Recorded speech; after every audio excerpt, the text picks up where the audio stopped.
all of your time, taking all of your time, yeah.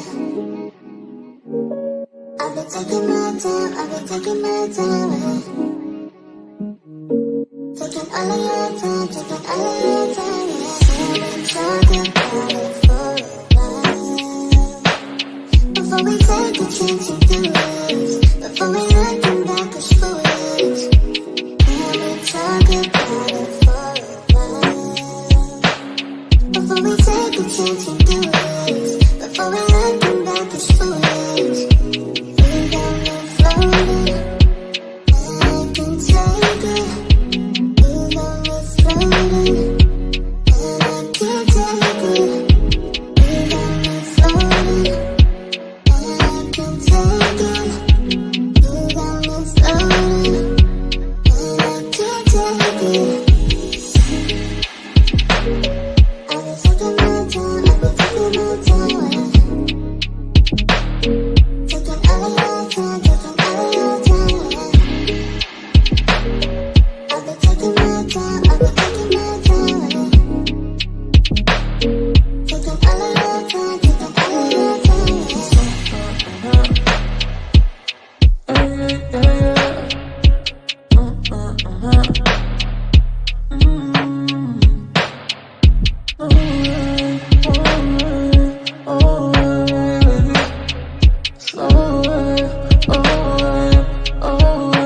I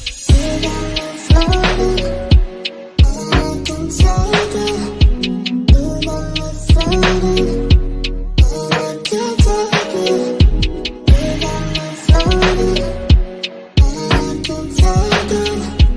You got me floating, and I can't take it. I've been taking my time, I've been taking my time, yeah. Taking all of your time, taking all of your time, yeah. I've been taking my time, I've been taking my time, yeah. Taking all of your time, taking all of your time, yeah.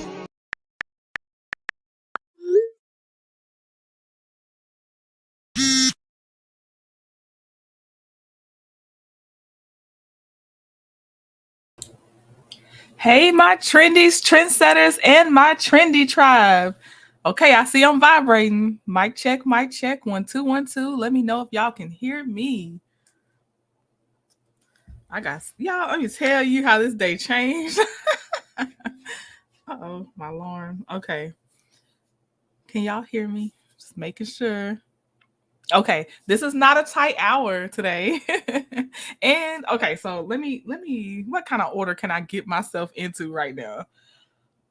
Okay, first off, replay game. Let me say it early because this is all over the place right now. Oops.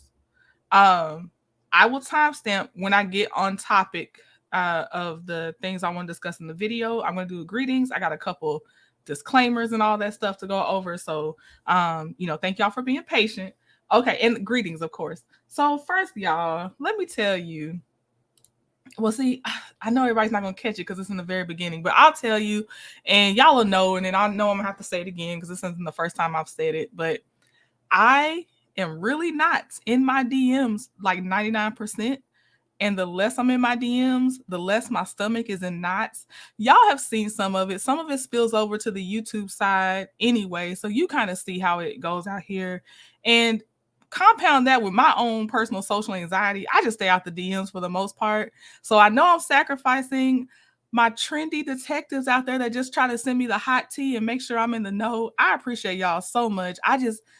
I can't be in my DMs like that. And so it is not personal to any one person at all. I'm very appreciative that y'all even want me to know what's going on so you can hear my thoughts, because that's how I am. I'm always looking for my certain people like, well, what do they think about this? And so I know there's no bad intentions in the DMs, but I already am a hermit outside of, my boundary times of YouTube and stuff. So I just want to reiterate again that, hey, no one has personally done anything to me. I just mostly stay out of my DMs. I'd rather just not be in there. There's been so much more peace when I'm not in there, because I don't have to expect, oh my God, what is this message about to be? All that stuff. So that's why if I haven't answered the DM, you did not do anything to me personally. This is on me. And I just think that it usually pays off to just stay away most of the time. So if I tip in, I'll be super late on the news you tried to send me, because eventually I'm gonna go back in there because I'll be good for a while and I might tip on in there and say, hey, leave a heart. But for the most part, I'm just not in there, and nobody did anything to me. I'm already a little bit of a social hermit, a little bit of an introvert, so don't take it personally, because I like to interact with y'all. I just like to interact with y'all publicly. We keep everything on the up and up, so yeah, that's all. And I'm not super social as it is. So yeah. So I know I say it every now and again because I get new people too, and I don't want to give y'all the wrong impression or anything like that. So all right, I'm getting to my greetings now, but let me see. Let's say hello. Oh, yeah. Oh, the other thing, y'all. This was supposed to be next Friday. My Keke thing was supposed to be next Friday. And it must be meant to be today, because I forgot until I went to go check and see my start time at 11:01 p.m. Eastern Standard, or a.m. Eastern Standard Time. And I was like, why does it say Friday is 6? Like, what's going on? I was like, oh my God, this was supposed to be next Friday. So it's meant to be today because I was reading up on it. I'm fresh with it. So it is what it is. It's meant to do it today, and I'm going to embrace that. Okay. Okay. So let me say, hey, Tara Christie. I know you say you'll be back, so you might hear me on the replay, but I'm saying, hey, Professor Demita Anita Baker Joe. Hi, 41 Fit, content creator and in the mod squad. Hey, PN2 Ross. I saw you say you'll be in and out. Hey, sis. Hey, Lies More Lies. Happy Friday. Yes, happy Friday. Good morning, Veronica Monroe. Hey, LS, how are you? Hi, Kathy Cruel and Cynthia Arrington. Good morning, Lady Queen. Hey, Joy S. Pig, how are you? Hi, Kimberly Burtz, how are you doing from Pennsylvania? Hey, Ruthie Lewis. Hi, Peace, Love, and Prayers. Janet Jenkins, hi, how are you doing? We got lovely Linda Gamble in here, YouTube MVP and part of the Mod Squad.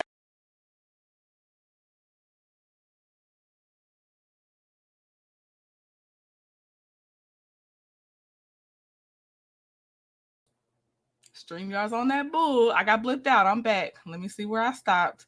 Okay, let me see. Let's see. I don't know. Where am I? Where'd I go? Oh, this is just not cool. Oh, it's not even showing me. Okay, y'all, where I start is where I can see at the top. This is so wrong. Hey, Delois Campbell. Hey, Cricket22. Annette GL. Hey, Anita Wyatt. Hey, Toffee Mocha. Let me see. Claudia Beard, how are you doing? Janet Jenkins. Hey, Terry T. Baby Davis. Hey, Peace, Love, and Prayers. Let me see. Hi, D Good.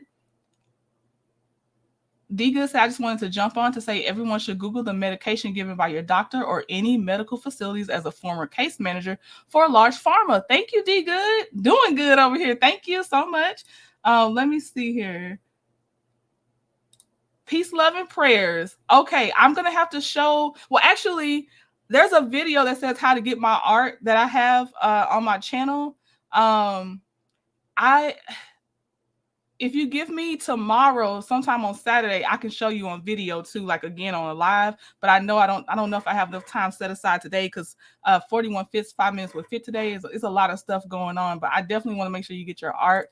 And let's see how we do at the end of everything and see if there's time. But I'll make sure you get to your art. But there's a video uploaded with instructions that says how do I get my free art, or how to get your free art that's on my channel. Hey, Miss Cheryl from Seattle. Hey, Shan, Legal Eagle in the Mod Squad.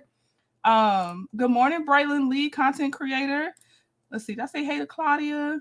Hey, Diva Kika. Thank you so much, Diva Kika. It gets heavy, Ellis. Hey, big sis Shan. Hey, Dee Dee. How are you, Dee Dee? Let's see. Sandra Sanderson. How are you, sis? Let's see. We're getting down there. Hey, Brenda Wallace. Hey, who said that? Let's see. Hey, Harlan Baker with the multiple sclerosis awareness lips right now. I see you, sis.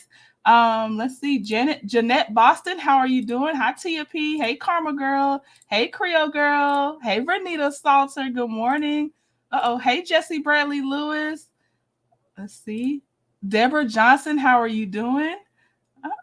Going down. Mildred's Conversations and Cocktails, also a content creator. How are you doing?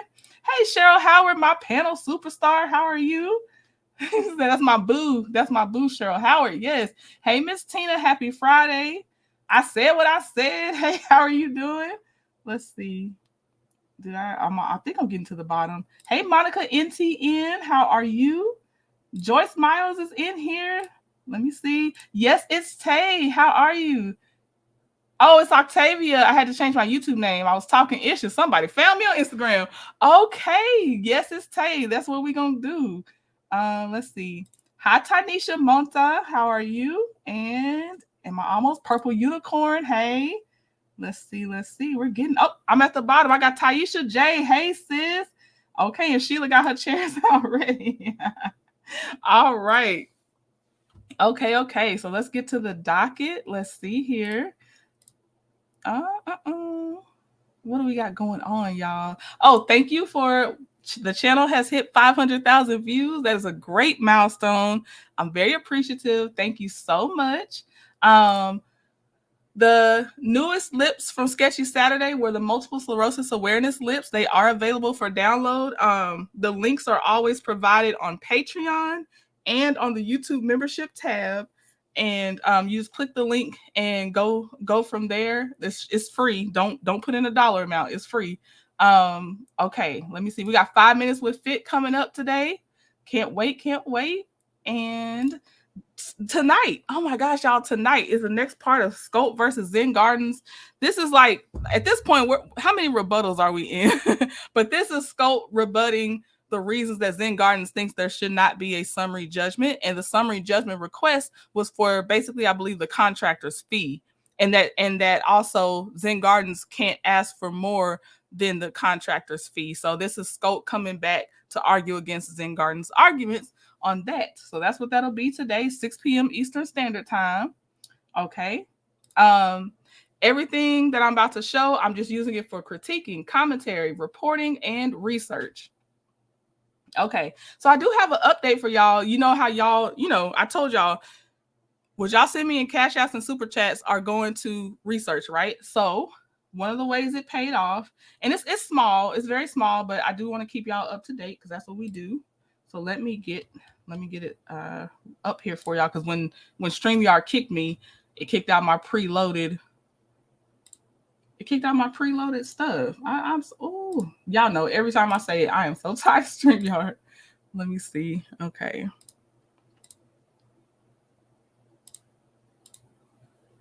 Okay, so there was an update. So y'all know that the case was supposed to be in October. Then it got moved to December. Now it's moved to, this is a motion for it to be moved again. I had to read it 3 times to be aware that it was not the clown that asked for the motion this time to delay it. It was the clown's attorney. And what it says is, come now, the defendant, Martel Holt, by and through the undersigned attorney, and files his motion to continue, and says as follows. The court has scheduled a final hearing in the above referenced cause to be heard on December 6th, 2023 at 9 a.m. The undersigned had already been specially set for a final hearing that is slated to last a full day or more in DeKalb County. And it was scheduled for December 6th. The undersigned is the attorney for this specific reason. The attorney asked for this one. And they have another case that they have to be present for. It says the undersigned reached out to counsel for plaintiff, who indicated that she understands the situation but is opposed to a continuance based on her client's position. Fair. And it says neither party shall be prejudiced by continuance. And then what I saw, so this was asked for yesterday, just so y'all know. Yesterday, this is when this motion was filed to ask for another continuance. And so it is now going to be, is it showing? Hold on. It'll now, let me, hold on.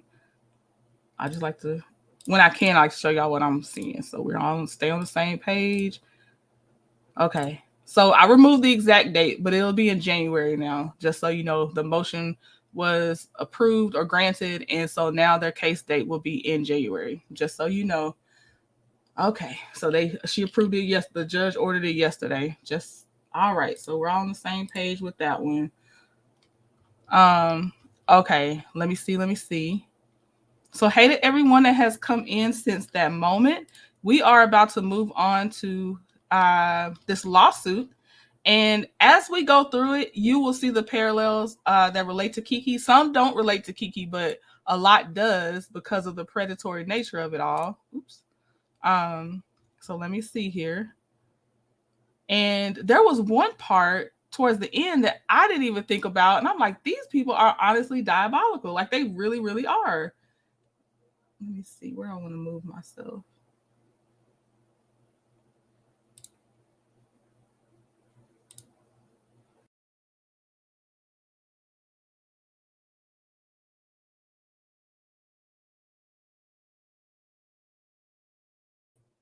StreamYard booted me again that fast, y'all. That fast StreamYard booted me.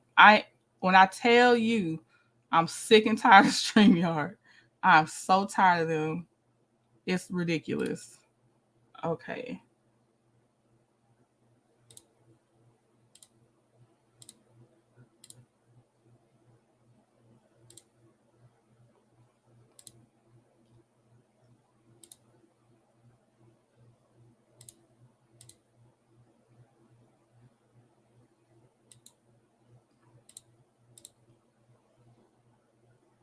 Sorry, y'all. I just want to make sure it's coming up like it should.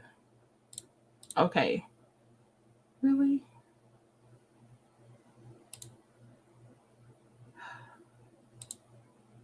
There we go. Okay. All right. So I just want you to see this long list of defendants. Long list. Oh, thank you for being here, Lori. Okay.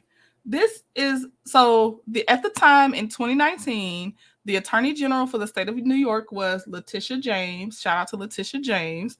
And the in the defendants, I'm not gonna list them all, but just look at this list. There's a lot. So you got Purdue Pharma, which most people are familiar with. If you've heard opioid, you've probably known it's gonna be Purdue Pharma. Let me get my banner up. And then it's also against, because I know a lot of people now saying, like, that's the lawsuit against the Sackler family. Some people were like, no, that's Purdue. Oh, it's all of them. So it's Purdue Pharma. The Sackler family owns Purdue Pharma. Then you got Johnson & Johnson in here. You got Janssen Pharmaceuticals, manufacturers, Teva. It's a lot of people on this list, companies on this list, corporations and everything. But so if I say Purdue or Sackler, when I'm talking about the lawsuit, I'm treating them as one and the same because Sackler family owns Purdue. Okay. All right. I only tried to stay within the most relevant stuff because there's a lot. So we will not be going through all these pages. I just still have a lot, although I filtered out a lot. I also put up the most common abbreviations that they were using. So on the right hand and the yellow portion of your screen. So y'all could, when I start using a lot of initials, you can see what they are if you have to refer back to it. Because some of them, I mean, it was a lot. Okay.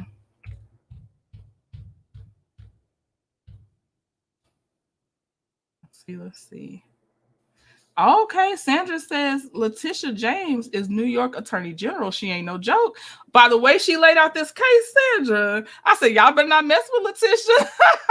I said, yes, sis, please lay it all out there. I was so proud to read it. I was getting to. Okay, I was about to say, did it not save my highlights? I was about to cry. Okay. All right. So stating the facts as known to the Attorney General.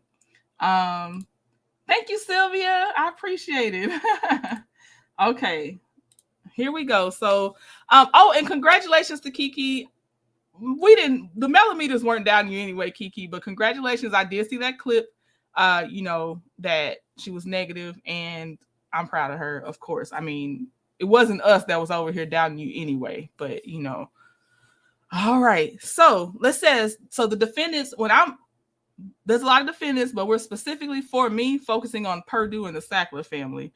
The defendants' collective pattern of misconduct that sparked, spread, and sustained the opioid epidemic in New York. So, although they're speaking about New York specifically, they did this all over the country. That's why the FDA will be mentioned and all these things. Okay.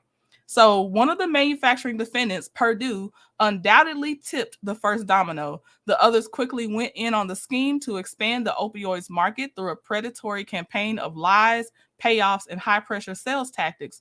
The distributor defendants, who were supposed to provide the public with a safeguard against such a danger, instead turned a collective blind eye as orders for opioids in New York skyrocketed up their sales charts.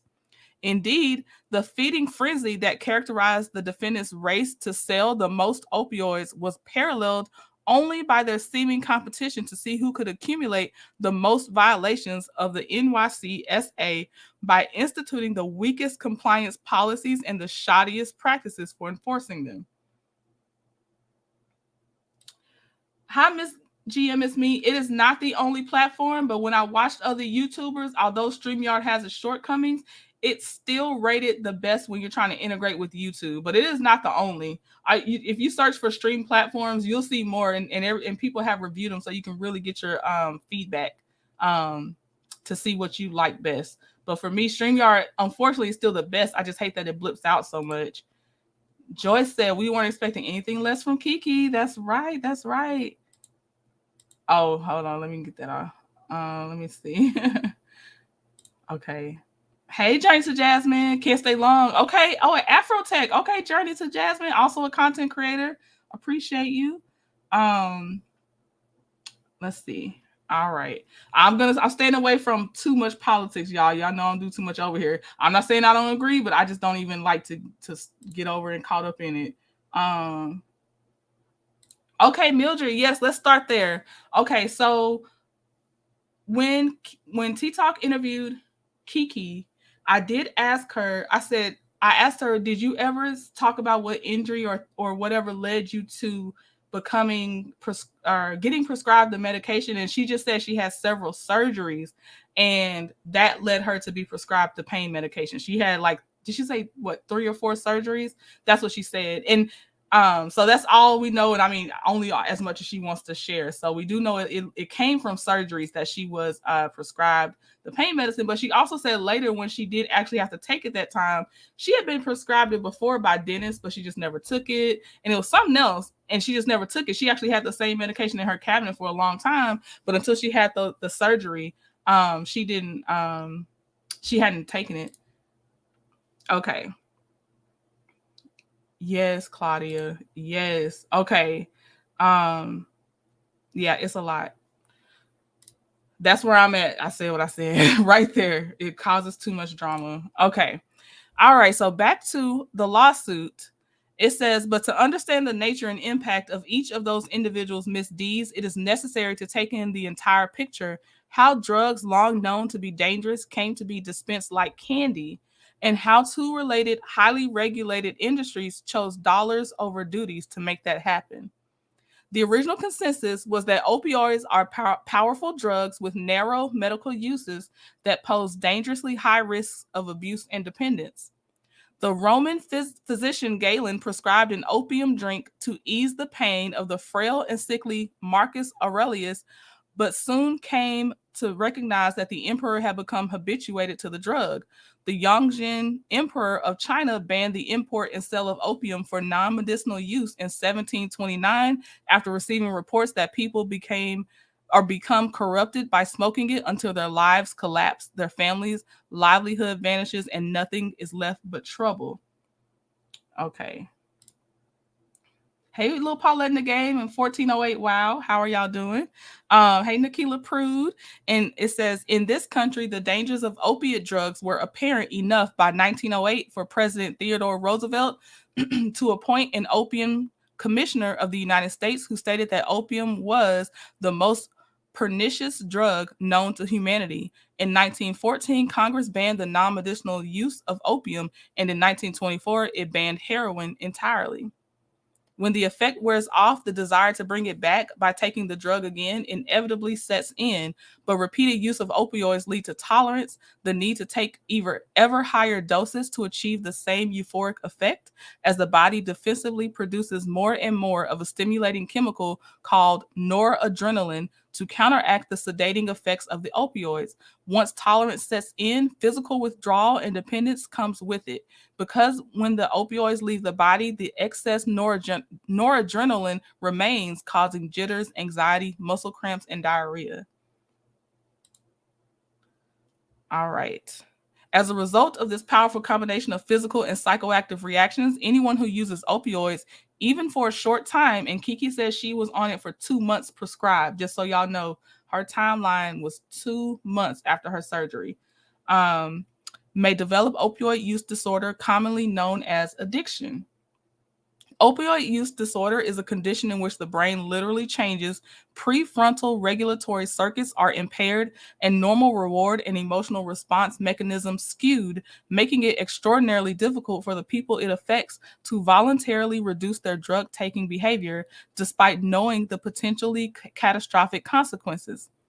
Until the mid 1990s, awareness of these proven risks of opioid use among the established medical and scientific communities kept the prescription of opioids tightly restricted to a relatively narrow population of patients for whom the benefits were deemed to outweigh the dangers, such as people battling cancer or advanced HIV or in end-of-life care. But that was about to change when the company that made the gold standard drug for these niche uses faced the expiration of its patent with grim consequences for New Yorkers and the nation. And just want to put that out there again. If y'all haven't seen that Netflix special, go watch it. It is so good on the Sackler. It's dramatized, but it's based on, obviously real events. Real family members come up at the beginning of each episode. It's a limited series, like maybe 6 episodes. But yes, it's a well told dramatized story of true events. Like, it is really good. Please watch it. You'll see all the ins and outs. It's really that show, that limited series on Netflix is good. Our girl Crazy Eyes from Orange is the New Black is one of the main characters. It's great. Okay, and then just to know again, this all started because the other drug that Purdue owned, the patent was about to expire, and they needed to see how to continue to make profit because the people that were bigger than them were going to have the patent and be able to produce generic versions of their drug. So that's kind of where it kicked off. Karma Girl said, I was on opioids for 15 years before getting off. Ooh, Karma Girl. I'm glad you are off now. Somebody might know in the comments, y'all, do y'all recall? I know y'all had said before, some of y'all had seen it. Please, if you know the name of the show with our girl from Orange is the New Black, what's the name of that Netflix show? So, and I'll highlight the comment when I see it. And hey, Monique C. Hey, Delicia Nicole. Okay.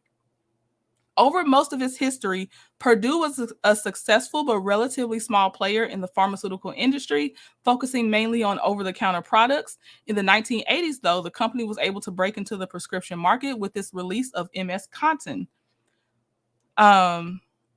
For over a decade thereafter, MS Contin was the engine that drove unprecedented growth for Purdue and a financial windfall for its owners, the Sacklers. Oh, thank you. Is that what it's called? Painkillers? Okay.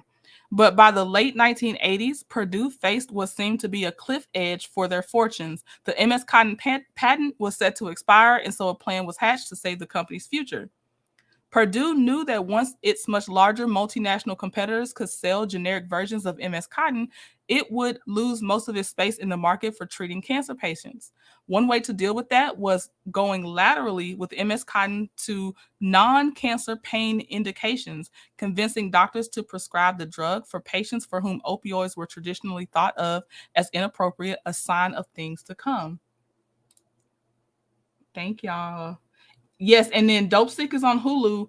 That's hard. That's a hard watch because they're actually following people addicted to opioids, heroin, stuff like that. And then one of the people that were actually helping people get into rehab clinics, he relapsed. It's crazy but it's following the real people. Yeah, that one's just true cameras following the real people. And yeah, that one's heavy as well. Just be warned, but it's a good one. Okay, let's see. The solution Purdue and the Sackler settled on was to develop a controlled released formulation of the synthetic opioid oxycodone. Despite the fact that relatively little was known about the clinical pharmacology of that drug, once the company patented this new oxycontin formulation, the branded drug could be positioned against numerous, and analgesics, and non-cancer painful indications, including chronic non-malignant pain, and thereby avoid the consequences when generic competition arrived to, as previously discussed, crush all of the MS cotton eggs. Purdue still faced the challenge of reversing hundreds of years of common sense experience and decades of established scientific research, professional ethics, and government regulation, which by that point was more or less safely containing the dangers posed by the overprescription of opioids. Okay. Hey, T Talk with your girl, also a content creator. What's M9? Okay, and then it says, leading up to the release of OxyContin in 1996, Purdue began surreptitiously backing an emerging movement among some palliative care doctors to destigmatize the use of opioids in a wider variety of treatment settings. When the drug became an instant blockbuster, the other manufacturer defendants who were racing to develop their own branded reformulations of opioids eagerly jumped on board. Together, they quickly developed a massive bandwagon of fraudulent marketing and promotion aimed at convincing doctors and other healthcare providers authorized to write prescriptions. That up was down, and that opioids were actually safe, effective, and non-addictive enough to prescribe in virtually any situation to virtually any patient in any kind of pain. Okay, so HCPs are healthcare providers. So to make HCPs feel comfortable prescribing dangerously high dosages of opioids, the manufacturer defendants repeatedly invoked an overarching myth of an epidemic of untreated pain in America, in which as many as 100 million adults were allegedly suffering silently. The truth is that individuals with severe chronic pain who deserve the safe and effective treatment that can be accomplished in most cases without opioids are far fewer in number and represent principally a profit center for the opioid industry. But this lie was just the tip of the iceberg in the complex web of deceit that was to come. I love a good narrator. So, Letitia, I love your narration of this case. Over the following 2 decades, the manufacturer defendants developed a 3-part playbook for their fraudulent scheme. Number 1, conjure up no fewer than 10 separate categories of deceptive statements about the use of opioids. Number 2, use those lies in high-frequency detailing sales calls to susceptible HCPs, advertisements, and discount card programs to promote their branded opioid formulations. Number 3, spread lies throughout the healthcare community by using co-opted paid-off doctors, the KOLs, to secretly sponsor phony CMEs and front groups that broadly targeted unwitting HCPs and even the most vulnerable patient populations. The manufacturer defendants have collectively spent billions of dollars on this fraudulent marketing campaign over the last 2 decades. In 2000, the manufacturer defendants combined an annual spending on opioids marketing was $91 million. By 2011, that figure had climbed to almost $300 million annually, including $142 million by Janssen and $110 million by Purdue. Included in these figures were payments directly to individual prescribers in New York. From August 2013 through December 2015 alone, they collectively paid more than $3.5 million to almost 3,400 New York HCPs. Among the manufacturer defendants, Purdue was the top player, with payments to almost 2,000 providers totaling over $600,000, followed by Teva with payments to more than 400 providers totaling over $335,000, and Janssen with payments of almost 500 providers totaling more than $200,000. Oh, thank you, Mildred, for the super chat. She said, great job. This is riveting. Thank you, Mildred. I appreciate it. I love sharing this with y'all, and thank y'all for sticking around for this. I really appreciate y'all.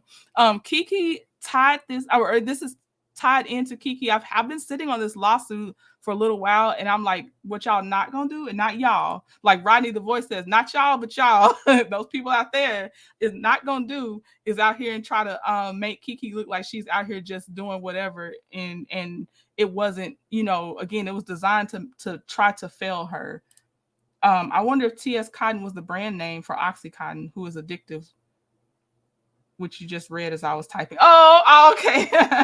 Cheese and crackers, the payoffs is off the chain. And y'all wait till we get to see what not foundations, but other, what y'all will see the category when we get to it, but who they also were paying off. It is treacherous. Like, I don't even know what name to give them. This is evil.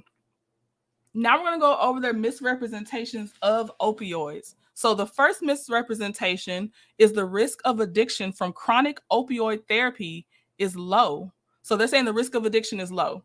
According to the 2016 CDC and prevention guideline for prescribing opioids for chronic pain, which simply confirmed earlier scientific findings, up to 26% of people who are prescribed opioids become addicted. The rate is even worse, up to 40% among chronic pain patients treated with the drugs. To upend this hard reality, the defendants turned to a one-paragraph letter to the editor from Dr. Herschel Jick and Jane Porter, which concluded that the development of addiction is rare in medical patients with no history of addiction. The letter, which was not peer-reviewed, drew this conclusion from a review of the records of patients who were given small, short-term doses of opioids to treat acute pain in the controlled setting of an academic hospital. Dr. Jick later noted that he wrote a letter because the data were not robust enough to be published as a study. Yes, we are, Sandra. The manufacturer defendants nevertheless extensively relied on this letter in promotional and educational materials to support the lie that opioids posed a low risk of addiction.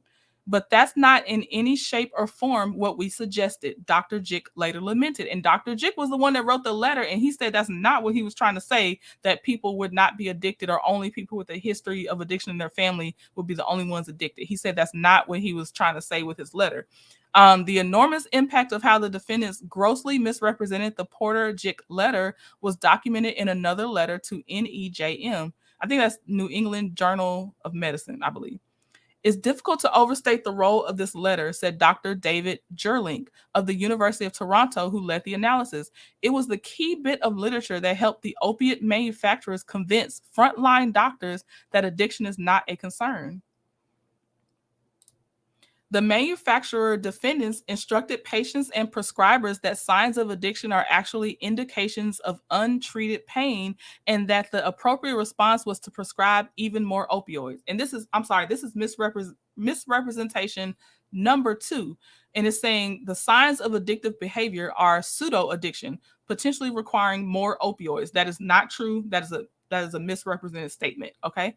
And Dr. David Haddix, who later became a senior medical director for Purdue, published a study in 1989 inventing the term pseudo-addiction, which he characterized as the iatrogenic syndrome of abnormal behavior developing as a direct consequence of inadequate pain medication.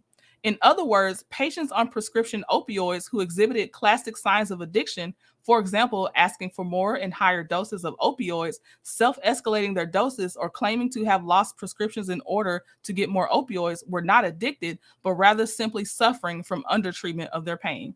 So another way to get them to overprescribe. According to this hypothesis, which has never been scientifically validated, drug-seeking behaviors consistent with addiction in many cases represent legitimate efforts to obtain more opioids for adequate treatment of pain, thus the term pseudo-addiction.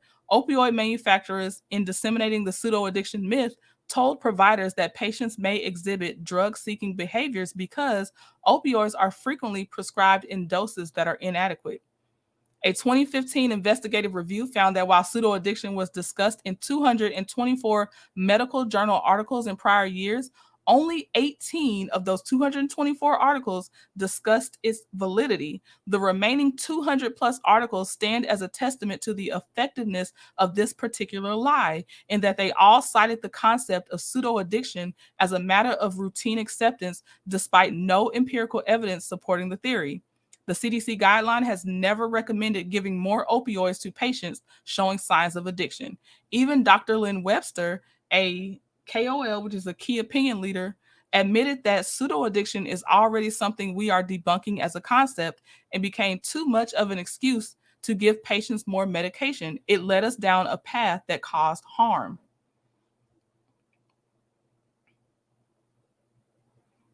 Okay. Let's see. Misrepresentation number 3. The risk of addiction can be easily identified and managed. While continuing to maintain that most patients are at low risk for addiction, the manufacturer defendants asserted that for the susceptible few, HCPs could effectively identify and manage the risk. They promoted screening tools like questionnaires that try to identify patients with addiction risk, such as personal or family histories of substance abuse, mental illness, or trauma, to make healthcare providers feel like they knew which small number of patients they had to closely monitor, thereby making them more comfortable prescribing them to everyone else. Hey, Ms. Reese. One prominent key opinion leader who received millions of dollars from the manufacturer defendants, Dr. Webster, developed the opioid risk tool screening test, a 5-question self-reported patient questionnaire that the defendants deceptively represented could accurately predict the risk of addiction. But there is no reliable scientific evidence that doctors can depend on the screening tools currently available to materially limit the risk of addiction. There's also no reliable scientific evidence that high-risk patients identified through screening can take opioids long-term without triggering addiction, even with enhanced monitoring. And there's no reliable scientific evidence that patients who are not identified through such screening can take opioids long-term without significant danger of addiction. Hey, Pumpkin. Hey, Native One. Hey, Live, Laugh, Love. Also a content creator in the Mod Squad. Misrepresentation number 4. Opioid withdrawal can be avoided by tapering. In an effort, and now this is one I didn't know. I thought tapering was a thing that you could do. I really did. So this was a shock to me on number 4. Thank you, Oletta Simple. I appreciate that. It says, in an effort to downplay the risk and impact of addiction, the manufacturer defendants claimed that physical dependence is totally separate from addiction, and that the symptoms of opioid withdrawal can be easily addressed by gradually tapering patients' doses as they are taken off the drugs. But there was no scientific support for this claim, and tapering, essentially cutting down but still using the same drug, has never been recommended or recognized by any legitimate medical or addiction professionals as a responsible or effective way to help those who have developed an opiate use disorder overcome the physical consequences of withdrawal. Let me see. Then number 5, it says, opioid doses can be increased without limits or greater risk. That's a misrepresentation, number 5. The manufacturer defendants instructed healthcare providers that they could safely increase patients' opioid doses without risk in order to achieve pain relief, deceptively omitting warnings of known increased adverse effects that occur at higher doses and the spiral of problems caused by tolerance to the drugs.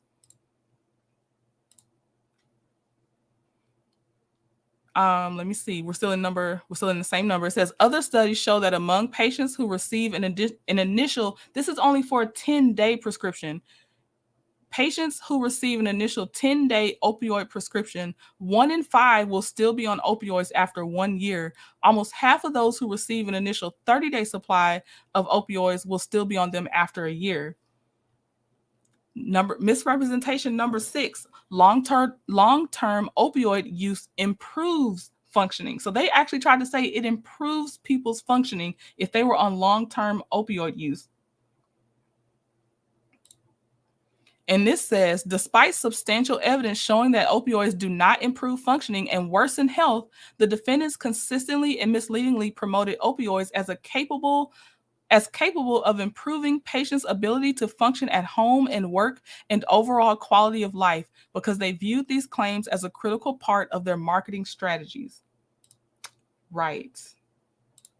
Let me see. Then it says the few longer term studies of opioid use had consistently poor results, and several studies have showed that opioids for chronic pain may actually worsen pain and functioning, along with general health, mental health, and social function. Over time, even high doses of potent opioids often fail to control pain, and patients exposed to such doses are unable to function normally. A 2008 study published in the journal Spine showed that patients prescribed opioids long term suffered addiction that made them more likely to be disabled and unable to work. Another study demonstrated that injured workers who received a prescription opioid for more than 7 days during the first 6 weeks after the injury were 2.2 times more likely to remain on work disability a year later than workers with similar injuries who received no opioids at all. A 2012 study published in the Journal of Pain, which followed 68,000 women over 3 years, found that patients who received opioid treatment were less likely to have improvement in pain and had worsened function.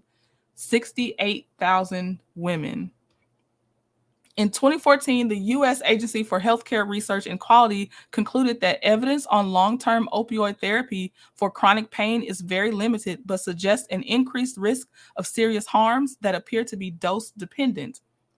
According to the CDC, for the vast majority of patients, the known serious and too often fatal risks far outweigh the unproven and transient benefits of opioids for chronic pain. Misrepresentation number 7.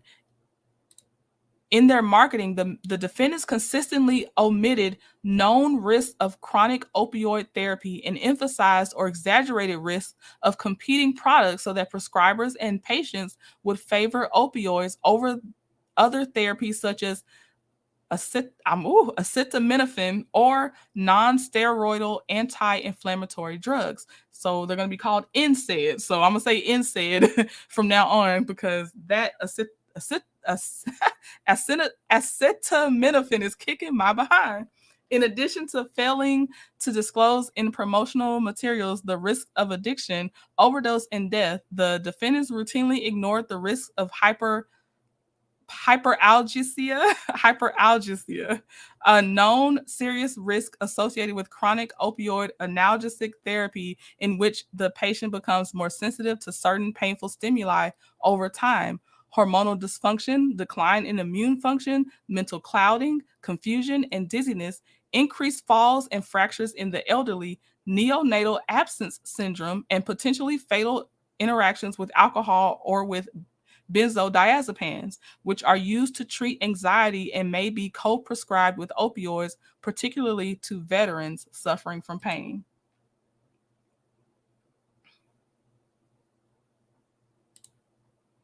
As a result of the manufacturer defendant's deceptive promotion of opioids over safer and more effective drugs, opioid prescriptions increased even as the percentage of patients visiting a doctor for pain remained constant. So they did not get an increase in patients, they just got an increase in the demand for the opioid. Yeah, this is I figure this is affecting a lot of people 41 Fifths. So thank y'all for being here. Yes, the generic name for Tylenol. Yes, LaFreeze. Thank you. Okay. So it says a study of 7.8 million doctor visits between 2000 and 2010 found that opioid prescriptions increased from 11.3% to 19.6% of visits, as NSAID and here it is again, acetaminophen prescriptions fell from 38% to 29%, driven primarily by the decline in NSAID prescribing. A 2018 study designed to make head-to-head comparisons between opioids and other kinds of pain medications showed that there was no significant difference in pain-related function between the two groups.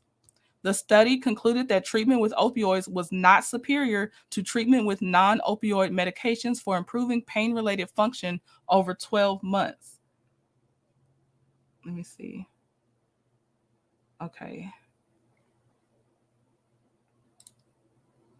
That's good to know, Bridget. I'm an RN case manager, and there are a lot of regulations on pain medication now. Most primary care physicians can't prescribe and prescriptions have to be written by pain management doctors unless treated in the ER. Thank you, Bridget.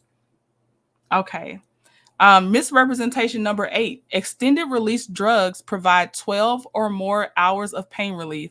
This number 8 is one of the, I mean, there's so many that are bad, but this one's really, really bad to me because I'm going to read it. But what I got from it is that the extended release, they call it that, but you get the most initial high from when you take it, like in that first part of the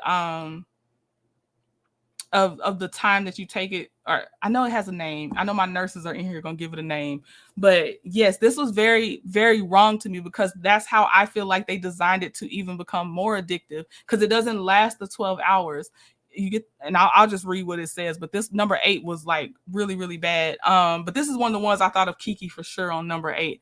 But it says the manufacturer defendants misled doctors and patients about the original selling point of their revolutionary extended release opioids, making the knowingly false claim that such drugs would provide 12 or more hours of pain relief for most patients. This claim provided the basis for the defendants' patents and their efforts to differentiate themselves from competitors, and facilitated their false claims that extended release drugs have a more even, stable release mechanism that avoids peaks and valleys, and therefore the rush that fosters misuse and addiction. The active ingredient in the defendant's extended release opioids does not enter the body at a linear rate. Oxycontin, for example, works by releasing a greater proportion of the oxycodone into the body upon administration, and the release gradually tapers. The reduced release of the drug over time means that the oxycodone no longer provides the same level of pain relief. As a result, in many patients, oxycontin does not last for the 12 hours promised. Acetaminophen. Thank you, Harlan. Thank you, Harlan. Okay. Let's see. Brenda says, Shan says praying for healing strength. Injuries can be hard on our mental. Brenda says he became addicted to the painkillers, and as a nurse, I stayed with him and had to get him off of it. Yes, he's fine and has PTSD from it, but he's great. Oh, prayers up for you, Brenda, and your is that your son? But yes, I'm glad to hear that's where y'all are at now. Hey, Cinnamon Swirl. Okay. Let me see here. So the active ingredient in the defendant's extended release opioids. Oh, I already said that part. Sorry, y'all. An extended release pill releases an initial rush of nearly half of the opioid dosage, which triggers a powerful psychological response like an immediate release opioid. Consequently, there is less of the drug at the end of the 12 hours, which precipitates withdrawal symptoms, a phenomenon known as end of dose failure. End of dose failure can render extended release opioids even more dangerous than immediate release opioids because patients begin to experience withdrawal symptoms, followed by a euphoric rush with their next dose, a cycle that fuels a craving for more extended release opioids. Thank you for the super chat, Sylvia P. What these pharmaceutical companies have done to the public is criminal. Love and Marriage Huntsville is doing Keke and the viewers a disservice by not putting the addiction in the proper context. Good work, Trending. Thank you, Sylvia P. I really appreciate that. And that's what I agree with you. I'm like, y'all know. And if you don't know better, that's when you go seek an expert. You don't have to know everything, but you should be responsible enough to go out and seek the expert information. And they know because they do put their other disclaimers sometimes, so they know better. I just feel like they're choosing not to do better, in my opinion. Okay. Bridget says also with the extended release, they are prescribed an immediate release for breakthrough pain. Got you, Bridget. Thank you. Okay. Just Mia said acetaminophen. Acetaminophen? Okay. Let me start this. I'm trying to say this again, but acetaminophen. Acetaminophen. Thank you, Just Mia. Okay. Let's see here.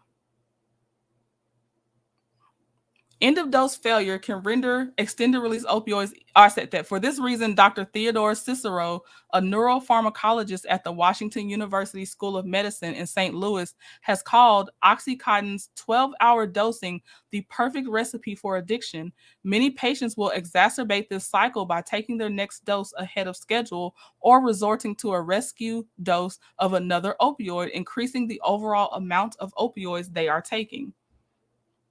The manufacturer defendant's refusal to disclose the prevalence of end-of-dose failure meant that prescribers were misinformed about the advantages of their extended-release drugs in a manner that preserved their competitive advantage and profits at the expense of patients who were placed at greater risk of overdose addiction and other adverse effects. Misrepresentation number 9, newly developed but more expensive formulations of opioids successfully deter abuse. In 2010, the FDA approved a reformulated version of Oxycontin, which was the first opioid that was allowed to make claims that it was designed to help discourage misuse. The FDA noted that the new version was intended to prevent the opioid medication from being cut, broken, chewed, crushed, or dissolved to release more medication, but that it still can be abused or misused by simply ingesting larger doses than are recommended. The CDC guideline, however, confirms that no studies support the notion that abuse deterrent technologies are a risk mitigation strategy for deterring or preventing abuse, noting that the technologies do not prevent opioid abuse through oral intake, the most common route of opioid abuse, and can still be abused by non-oral routes. CDC staff could not find any evidence showing the updated opioids actually reduce rates of addiction, overdoses, or death. The defendants marketed abuse deterrent formulation opioids, whether or not they had FDA approval to do so, as safer to prescribe than traditional opioids. Their false and misleading marketing of the benefits of ADF opioids falsely reassured prescribers that prescribing such opioids was not risky, thereby exacerbating the opioid epidemic. Misrepresentation number 10, the manufacturer defendants worked diligently to detect and prevent diversion of opioids. After the diversion of opioids increased dramatically in the 2000s, each of the manufacturer defendants extensively advertised their efforts to monitor and report abuse and diversion of their products to convey that they were socially responsible companies. So the defendants' deceptive marketing directly supported sales of their branded formulations. From 2008 through present, the manufacturer defendant sales reps have visited New York healthcare providers more than 1 million times. And y'all saw the aggressive sales tactics. If you've ever seen anything about the big pharma, you've seen how aggressive those sales reps are, because they usually show it no matter what drug it is. Okay. A study published in the Journal of the American Medical Association in 2018 concluded that even small payments of $10 from opioid manufacturers can influence healthcare providers to prescribe opioids, and that receipts of any opioid-related payments from industry in 2014 was associated with 9.3% more opioid claims in 2015 compared with physicians who received no such payments. Another 2018 study that focused on New York healthcare providers concluded that opioid-related payments may lead to an increase in opioid prescribing based on comparisons with a matched group of similar physicians who did not receive any opioid-related payments. Thank you, Pumpkin, for the super. I'll try to read your next thing, because I might have missed if you were trying to actually put something in the super chat. But thank you so much, Pumpkin. I appreciate you. Detailing can have deadly results. A study published in January 2019 in JAMA Network Open concluded that across U.S. counties, marketing of opioid products to physicians was associated with increased opioid prescribing and subsequently with elevated mortality from overdoses. Discount cards. The manufacturer defendants recognized that one of the largest obstacles to consumers starting and remaining on their branded opioids, including by switching from a competitor's drug, was out-of-pocket cost.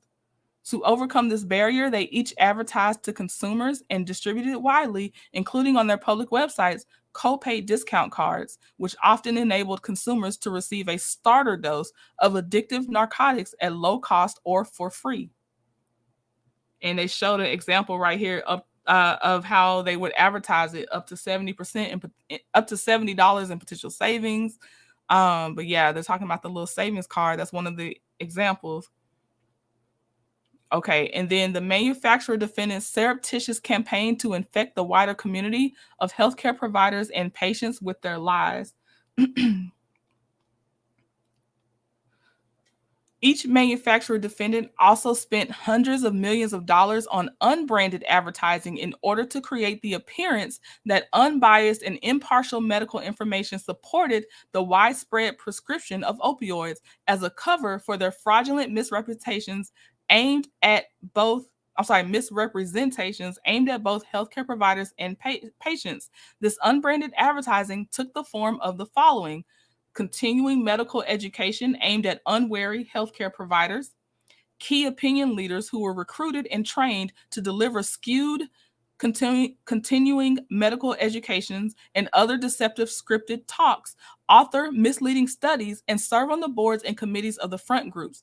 Front groups designed to appear as neutral and credible professional societies and patient advocacy groups that developed educational materials and treatment guidelines supporting the use of opioids for long-term treatment of chronic pain.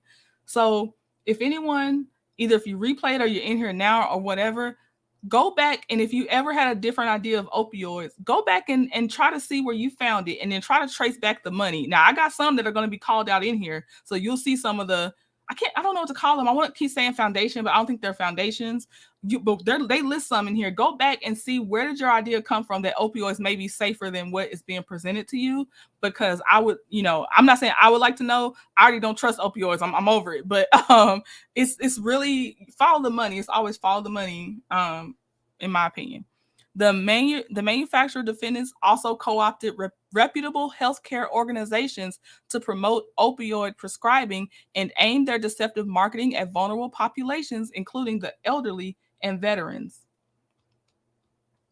The manufacturer defendants directed these KOLs to write, consult on, edit, and lend their names to books and articles, and to give speeches and CMEs supportive of opioid therapy. They served on committees that developed treatment guidelines that strongly encouraged the use of opioids, and on boards of pro-opioid advocacy groups and professional societies that developed and presented deceptive continuing medical education. Going down, as you can see, I tried to get y'all the highlights. Okay, the groups described, here we go. This is one of them is a foundation. The groups described below are among those that the manufacturer defendants deployed to fuel the epidemic within New York State. So one of them that they backed financially was American Pain Foundation. One of the most prominent front groups, the American Pain Foundation, APF, held itself out as an independent patient advocacy organization, but from its founding in 1997 to its abrupt demise in 2012, APF was a shield for the opioids industry. In 2010, 90% of its funding came from the industry, including from each of the defendants. During its last 5 years, APF received more than $10 million in funding from opioid manufacturers alone.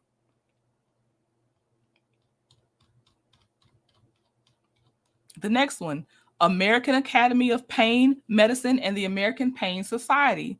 The American Academy of Pain Medicine and the American Pain Society are professional medical societies that receive substantial funding from the defendants, in particular from 2009 to 2013, which allowed the manufacturers to control the group's project and messaging. 1 second, y'all. I'm just double checking. I think StreamYard froze on the chat. It's still going on the other side, but it froze in the chat, which is really killing me. Okay, no, maybe it didn't. It didn't freeze. It didn't freeze. Okay. Sorry, y'all. I'm going back. I don't trust StreamYard. Okay. Let's see. The next one, Academy of Integrative Pain Management. The Academy of Integrative Pain Management, AIPM, and formerly known as the American Academy of Pain Management, was a highly influential pro-opioid group. That's another one that received funding. This one, the Alliance for Patient Access. The manufacturer defendants have also communicated their misleading messaging through the Alliance for Patient Access. The U.S. Pain Foundation. The U.S. Pain Foundation, USPF, is another front group with systematic connections and interpersonal relationships with the manufacturer defendants. As one of the largest recipients of contributions from the manufacturer defendants, it collected nearly $3 million in payments between 2012 and 2015 alone. USPF has been a critical component of the manufacturer defendants' lobbying efforts to block limits on overprescribing. American Geriatric Society. The manufacturer defendants also used front groups, in particular the American Geriatric Society, to which they provided substantial financial support to target their deceptive marketing at the vulnerable elderly. The Pain Care Forum. The PCF is a coalition of opioid manufacturers, including all of the manufacturer defendants, distributors, and trade groups, as well as front groups, which lobbies on issues that might impact the opioid industry's bottom line. The American Chronic Pain Association. The manufacturer defendants also fund and control the American Chronic Pain Association, yet another self-proclaimed patient advocacy organization. Now we're moving on to the next part. It says the manufacturer defendants spread their misleading messages through reputable organizations. We have the Joint Commission. The Joint Commission certifies over 21,000 healthcare organizations and is the nation's oldest and largest healthcare standards setting and accrediting body. In 2000, Purdue sponsored a book through the Joint Commission that falsely asserted there is no evidence that addiction is a significant issue when persons are given opioids for pain control. It also labeled doctors' concerns about addiction inaccurate and exaggerated.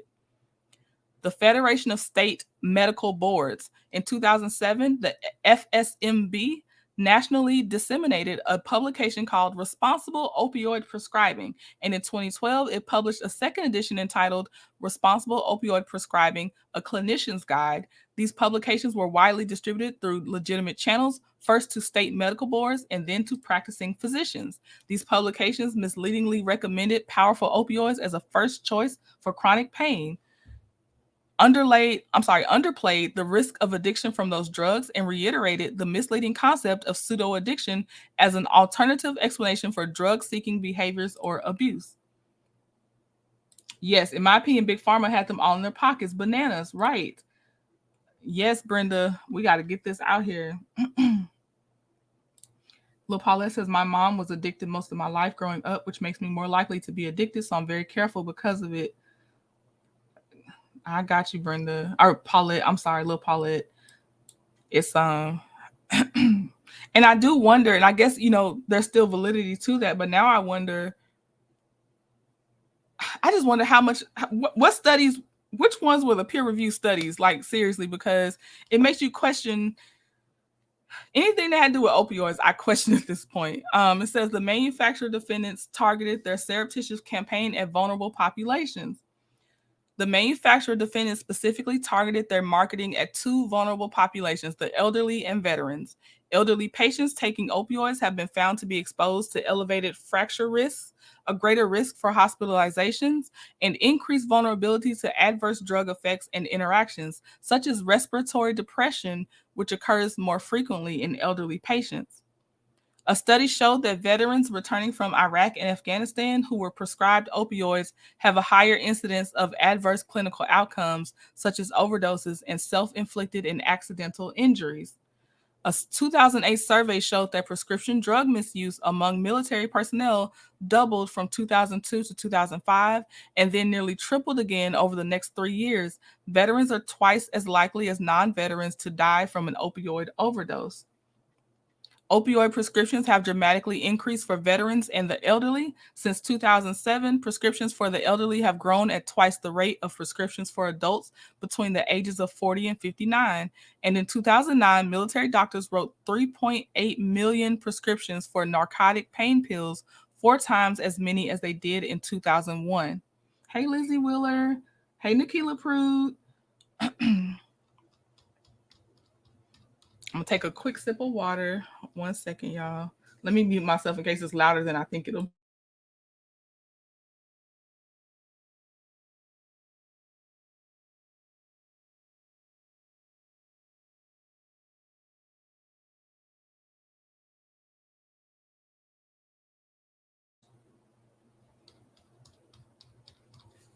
As you can see, I did skip a lot for y'all to make sure I got to the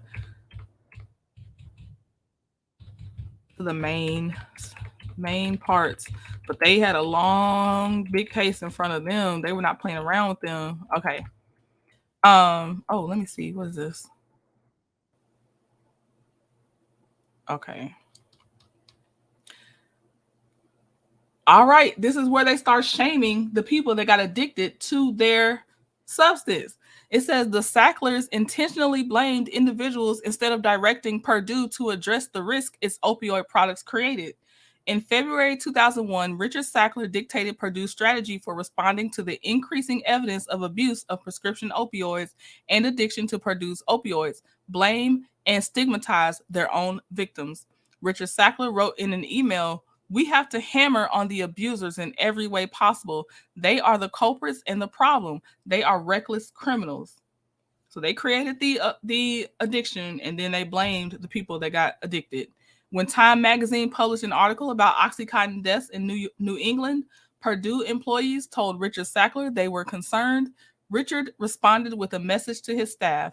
He wrote that Time's coverage of people who lost their lives to OxyContin was not balanced, and the deaths were the fault of the drug addicts instead of Purdue. The Sackler's full understanding of opioids abuse and addiction risk is underscored. This is the even more diabolical, is underscored by their willingness to research, quantify, and ultimately monetize opioid abuse and addiction by pursuing the development of medications to treat the addiction their own opioids caused. I'm just like, wow. In June 2016, in June 2016, the Sacklers met to discuss a revised version of Project Tango and considered a scheme to sell the overdose antidote Narcan. At this meeting, the Sacklers and the Purdue board calculated that the need for Narcan to reverse overdoses could provide a growing source of revenue, tripling from 2016 to 2018. This is, I can't even. They got everybody hooked, and they were like, "Well, research how many people we got hooked so we can get them on the antidote." Like, I can't. The Sacklers identified patients on Purdue's prescription opioids as the target market for Narcan. Their plan called for studying long-term script users to better understand target end patients for Narcan.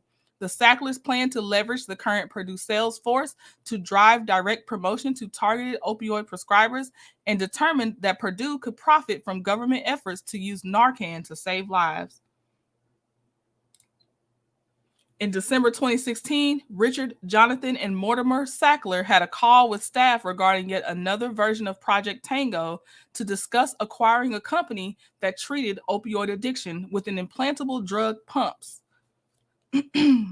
It's so evil, Shan. Right, more money. They are hand over fist trying to make money and don't care about people. Okay. Going down.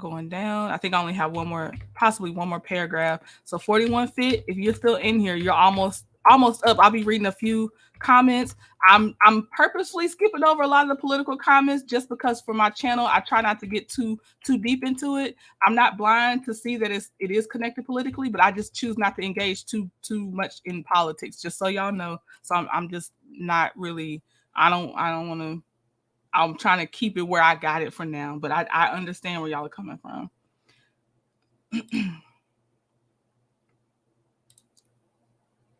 Why isn't OWN doing a special on this for our community? How Kingdom Reign isn't doing anything like a special or disclaimer, a conversation with Keke one-on-one. Right, D, right. I know, and it's sad for the reason they're not, and they might end up getting pressure to put one in there before the season ends, possibly, but we know why they're not. I can't with them. It says Janssen's false marketing of Nucynta as not as addictive as other opioids. That was another company. This is the last paragraph I have because Janssen was another company like Purdue. Janssen nevertheless marketed Nucynta as having this one's also evil. They're saying that Nucynta had a dual mechanism of action. Basically, that the drug acts as both an opioid and a norepinephrine reuptake inhibitor. Janssen extensively relied on this unproven dual mechanism of action to deceptively portray Nucynta as a mild opioid that is less addictive than other Schedule II opioids such as OxyContin. Okay, so that was my last paragraph in this lawsuit, y'all. It was a lot. True. They also don't have the range 41 fit. They do not at all. Okay. So let me start. I'll let the comments still come up while I'm bringing up getting 41 fit scheduled up in here, or settled up in here, I should say. Sorry, y'all. It did. Let me see. That's only for 41 fit. Big Pharma, very serious problem, Karma Girl. Got you, Lil Paulette in the game. Thank you, my Leo sis, right? Lil Paulette's a Leo too. Let me see.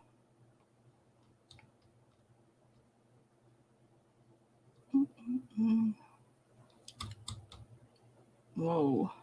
I'm glad it still took about the hour. I'm glad I didn't keep y'all too long. I was actually kind of like, ooh, how long? Because I can never tell how long stuff takes to read until I'm already honestly reading it at that one time. So it's all a big guessing game sometimes. Every time it's a big guessing game. Oh, okay. And I'll play this as well while I'm waiting on sis. Gotta pop the trunk for all the hey, I see you. Okay, I'm gonna pop the trunk real fast for all of our super chats, super stickers. New members, all of it. Thank you so much. Let me see here. 1 second, 1 second. Oh, I knew it. Some said go check. Thank you, my big sis Shan. She said, good job, sis. Thank you for the cash app, Shan. I see you, sis. So I'm popping the trunk for you as well. All right, we going. What a money reside. What a money reside. What a money reside. What a money reside. I appreciate y'all so much. Big Leo energy, yes. Okay, I'm bringing up sis. I'm gonna get your background going, but I'm going to go ahead and bring you up 41 fit. Okay, 41 fit, you're on the screen, just so you know. Hey, hey. Hey. All right, so I'm gonna try to make this as quick as I can. This was actually for ItsChrissyTyme, but I don't see her on there Oh, Chrissy. today. So what you see right here is an aerobic step. First of all, mic check, mic check. Can you hear me good? Yes. All right, great. So this here is my baby. This is one of my babies. I have daughters too. They my babies too, but this is my aerobic step baby. And this is an aerobic step. They come in different forms. Mine has the ability to add risers. These are risers. I have some additional ones here for the sake of just showing what these are. These are risers. This is one level of risers. This is two level of risers. I am going to do two levels of risers. Okay.